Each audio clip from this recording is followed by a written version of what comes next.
Not a ton of news. I have to remind you one more time that the open comment period for the modifier and enhanced CDT code uh, discussion is closing at the end of the month, so March 31st. So if you or your loved ones have a passion about where the CDT code book is going, how this may start to morph or change into looking a little bit more like an ICD code book, now is your time to get your voice heard, either through organizations that you participate in or on your own. There are mechanisms through the ADA to get your voice heard. You have 2 days left to let them know, to review the suggestions and the context. So certain things like what types of materials you used for the crown fabrication, what the diagnosis code may be attached to that to justify the crown fabrication. All of those things are being discussed in this enhanced CDT code discussion. So if you want to participate, you have 2 more days to get your voice heard. I do think there'll be additional opportunities, but that may be more into the development of what this will look like as opposed to whether or not this is a good idea. So now is the time to get your voice heard on that. An interesting thing came out just this week from the U.S. Department of Health and Human Services National Toxicology Program.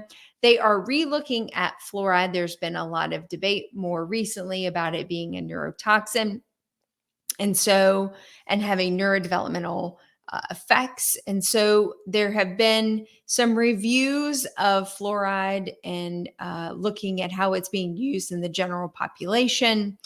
They did reverse or pull back some of the hazardous classifications of fluoride, but they have not made a full statement yet in relation to the neurodevelopmental effects in humans. So I do think that we should be sitting a bit in pause. This pullback on the classification of hazardous material may mean that a new standard or a new communication about fluoride is about to come out from the U.S. Department of Health and Human Services. And we may need to relook at the different programs that we deploy, how we do fluoride supplementation in our practices, fluoride application. Now it's being applied both in pediatric medical offices as well as general dentists and pediatric offices. So I think they're starting to look at what thresholds, what exposure risks, and what levels would create a toxicity to humans. So I think it was pulled back for a reason, because I think some additional comment is about to come. Another paper that came out this week from the American Dental Association Journal, or JAMA, discussed, and this could be a fun, interesting debate between the three of us, discussed, is it time to go to a consolidated degree designation? So as you know, in dentistry, we have both DDS and DMD. As I understand it, and for those fact checkers out there who watch me on a regular basis, feel free to correct me. But DDS was the original designate, or Doctor of Dental Surgery. And then when Harvard came online, didn't like how DDS, or Doctor of Dental Surgery, sounded in Latin. So they changed it to the DMD designation to be more eloquent when they confer their degrees in Latin.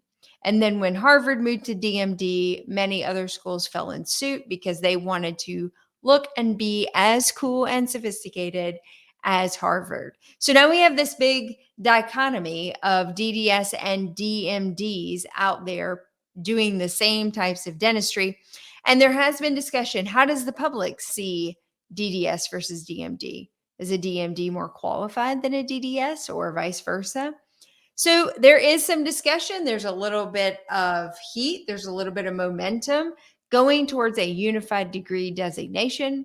Seems like DMD may be pulling ahead slightly, but we'll keep you posted as to what develops beyond that. And with that, that's the news.